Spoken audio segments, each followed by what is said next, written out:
When Henry VIII sentenced Margaret Pole to execution, she resisted until the very end, taunting her executioner and refusing to put her head on the block. What happened as a result was straight out of a horror movie. Margaret Pole was born on August 14, 1473, to the Duke of Clarence, George Plantagenet, and Isabel Neville. The setting of her birth was the lovely Farleigh Castle in Somerset, England. So, why did Margaret get to live in a castle? Well, it's probably because her family was swimming in royal blood. On her father's side, Pole had a duke for a grandfather and two very important uncles. Her uncle, Edward IV, was the King of England when Margaret was born, and her other uncle, Richard III, was the one that would eventually replace him. Back then, being so close to royalty could actually end in disaster. In 1475, Pole's mother gave birth to a boy. This was Edward. The next year, Mum was pregnant again and gave birth to another son, Richard, each son honoring a powerful uncle. Sons were what royalty usually wanted, so this family was rounding out nicely. But sadly, there was nothing but heartbreak ahead. Just 2.5 months after Pole's mother gave birth to her second son, Richard, tragedy struck. She died at the age of 25. This happened quite suddenly, and it made Pole's father suspicious. Pole's father, George, suspected that Isabel's lady-in-waiting, Anchoret Twinio, had poisoned his wife with a drink. George soon brought Twinio to trial, and considering his connections to the royal court, there was no chance she would get a fair one. Her execution took place in April of 1477. If you believe in karma, Margaret and her family were about to get theirs. Margaret Pole had lost her mother, and then another disaster struck. Her youngest brother, Richard, passed on when he was just 2 months old. It was now just her brother Edward, and her father George. And now, Dad was acting strange. With such a series of serious losses, George's reaction was twisted. First, there was his vendetta against his wife's lady-in-waiting. Next, he went after his brother, the king.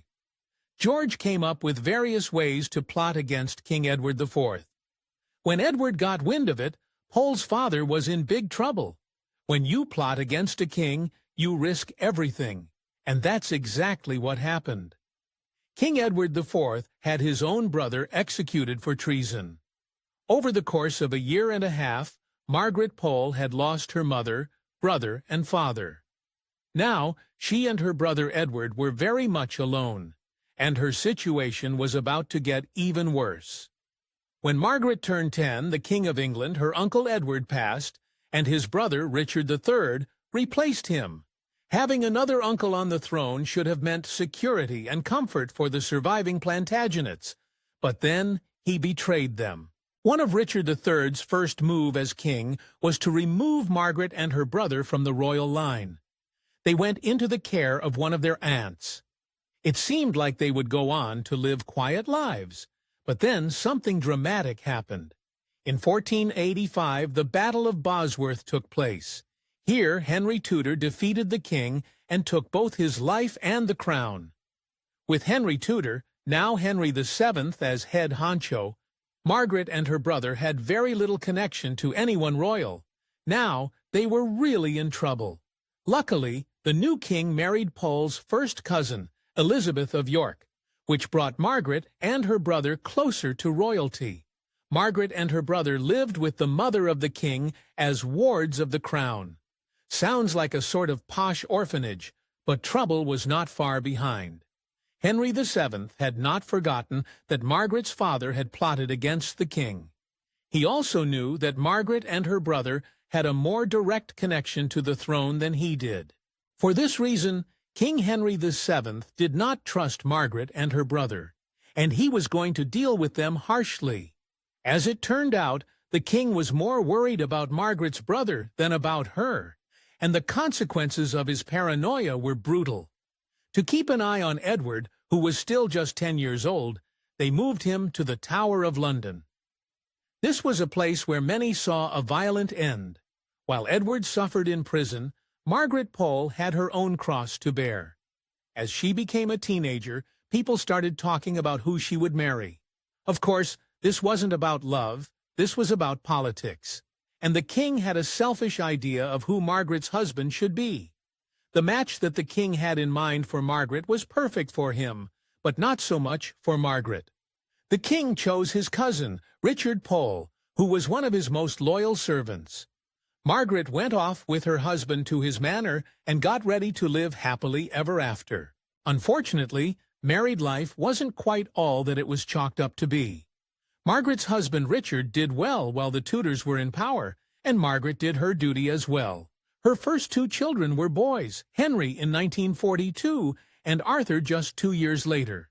As she was tending to her babies, she got horrible news. As Margaret's family grew, her younger brother was still locked up in the Tower of London. By then, he was a young adult, and he somehow became mixed up in an escape attempt. Well, the prison break was a failure, and Edward would receive a severe punishment. Now, he and his fellow escapees were standing before the Earl of Oxford, awaiting their punishment, and the Earl didn't hold back. They beheaded Edward on Tower Hill. Margaret was now the only surviving member of her family. Margaret Pole barely had time to mourn her brother. After all, she still had to make babies.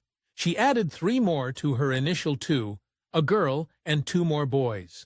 It was a full house, and the kids kept Margaret very busy. Well, she was about to get busier. Even though she had 5 kids on her hands, the king thought Margaret would have time for another job.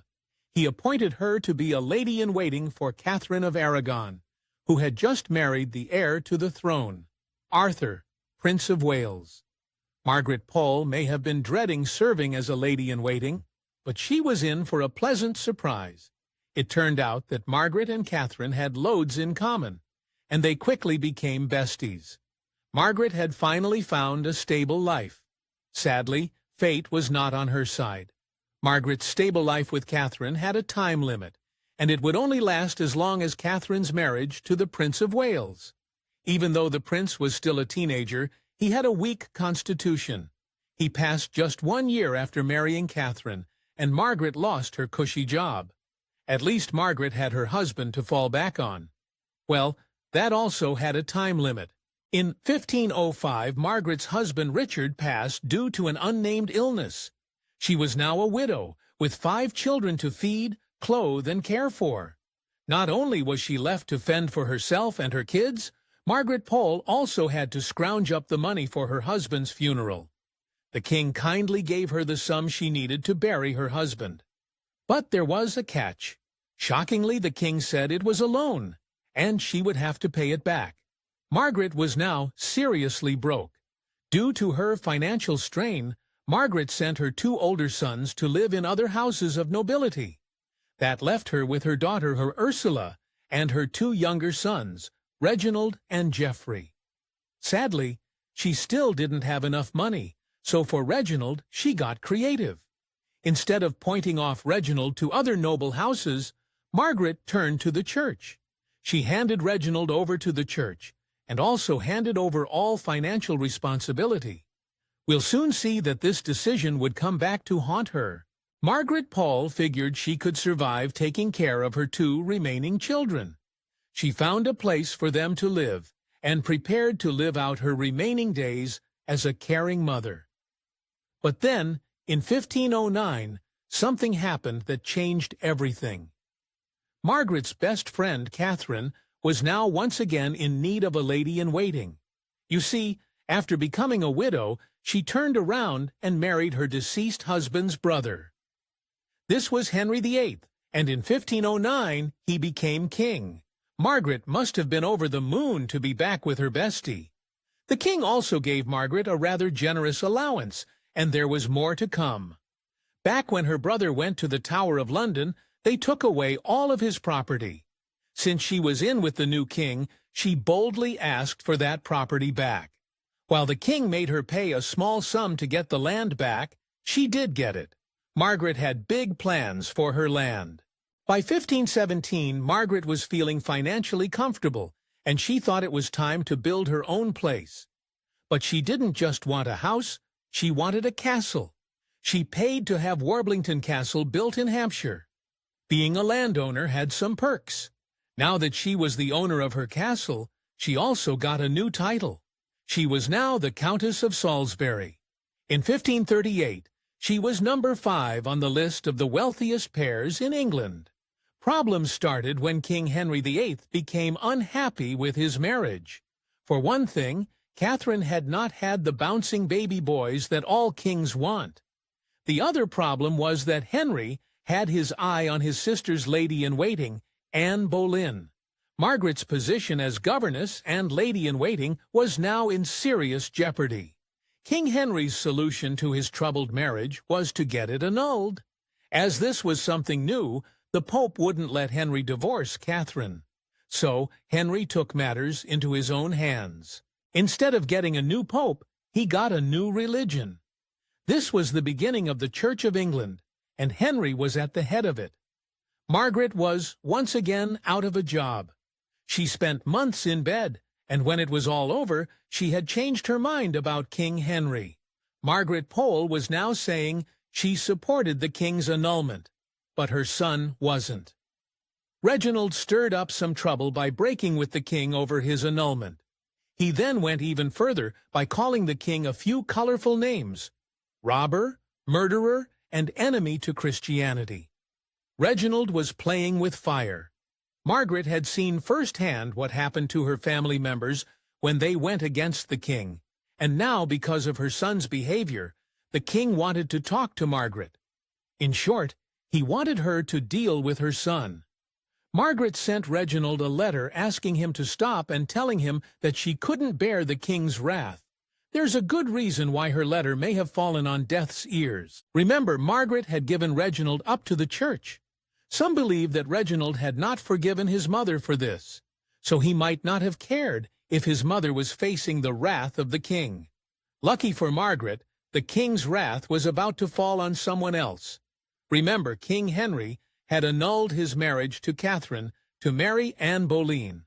Well, after a few years, those tides turned, and now he wanted to replace Boleyn with Jane Seymour. Many watched in horror as the king had Boleyn executed after just 3 years of marriage. But Boleyn's ousting was actually good news for Margaret. They let her back into the court. Margaret Pole was only let back into the court to assist the king's new wife, Jane Seymour. Her life at court seemed always to be on the brink of disaster, depending entirely on who was by the king's side and what his mood was. And her misbehaving children made her life even more dangerous. Margaret's son Reginald was not a priest, but in 1537 the Pope made him a cardinal. However, there was a disturbing twist. Reginald had to help organize a revolt called the Pilgrimage of Grace. This revolt was directly against King Henry, and it could only mean trouble for Margaret. Things got even worse when her other son joined in. Reginald had been writing letters to his brother Geoffrey. Because these letters were about the revolt against the king, they took Geoffrey in for questioning. Geoffrey couldn't bear the interrogation, so he implicated the man who was at the head of the King's Church of England. This ended up being a huge mistake. The man at the head of the Church of England was Henry Courtenay, and he had been friends with the king since childhood. Geoffrey had thrown him under the bus by saying that he also disagreed with the king's policies. The king was getting angry, and we all know where that leads. The king's first act of anger was to behead his childhood friend Courtenay, but he didn't stop there. He then had Margaret's oldest son, Henry, executed. For Margaret, the punishment was prison. They sent her to Cowdray House, but she wasn't simply going to serve her time. They had other plans for Margaret. Margaret's prison was actually the home of William Fitzwilliam. The plan was to interrogate her over 3 days. Fitzwilliam and Thomas Goodrich, the Bishop of Ely, had the job of questioning Margaret. Apparently, 2 men were not enough for the job. After 3 days of interrogation, what Fitzwilliam and Goodrich found was surprising. They agreed on one thing. They called Margaret earnest, vehement, and precise. They also noted that her inner strength was more like a man's than a woman's. As it turned out, Margaret also had a strange influence on the entire household. Remember, Margaret's prison was the house of William Fitzwilliam. Well, Fitzwilliam's wife was so disturbed by Margaret that she had to leave the house. Fitzwilliam himself also wanted her out, saying that she troubles my mind. Somehow, Margaret's son, Geoffrey, the one who started all of this, received a pardon. Margaret, on the other hand, once again lost all her land and her title. The king gave her estate to his personal secretary, Sir Thomas Wriothesley. Margaret was back to square one. But what proof did they have that Margaret was guilty? Thomas Cromwell, the king's notorious right-hand man, had evidence that Margaret was not in support of the Church of England. He said that they had found a tunic that had embroidered on it the 5 wounds of Christ. Certainly this proved that she was still supporting the Catholic Church, but there may have been a totally different story behind it all. Thomas Cromwell was not always one to do everything by the book, and he may have betrayed Margaret in the worst way. It was quite likely that he hadn't found the tunic in Margaret's things. It could be that he had planted it there simply to incriminate her. Either way, things did not look good for Margaret. Margaret Pole had been in and out of trouble with the king for many years now, and now it seemed like he'd had it. He doled out the worst punishment he could think of: execution. It looked like the end of Margaret's life, and yet it wasn't. To wait for her execution, Margaret went to the Tower of London.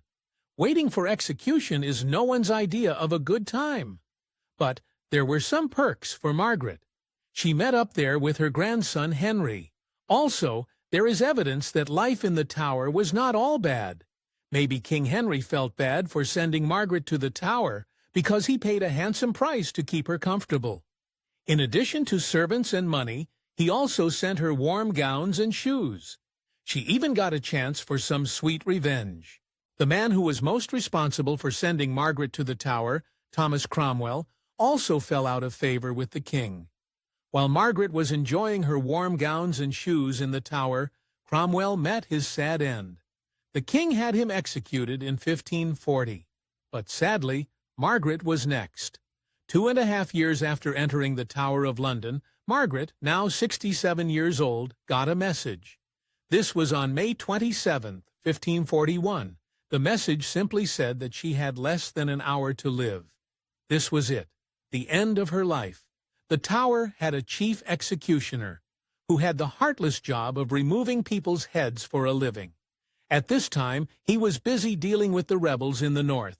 To take his place, there was a young man who didn't have the experience necessary for the job. Margaret's fate was in his unsteady hands. Margaret Pole was not about to take her punishment lying down, so she refused to put her head on the provided block. She said that only traitors put their heads in there, and she was not a traitor. She even taunted the executioner, saying that he would have to try to get her head any way he could. At this point, all hopes for Margaret getting a quick and relatively painless end to her life were over.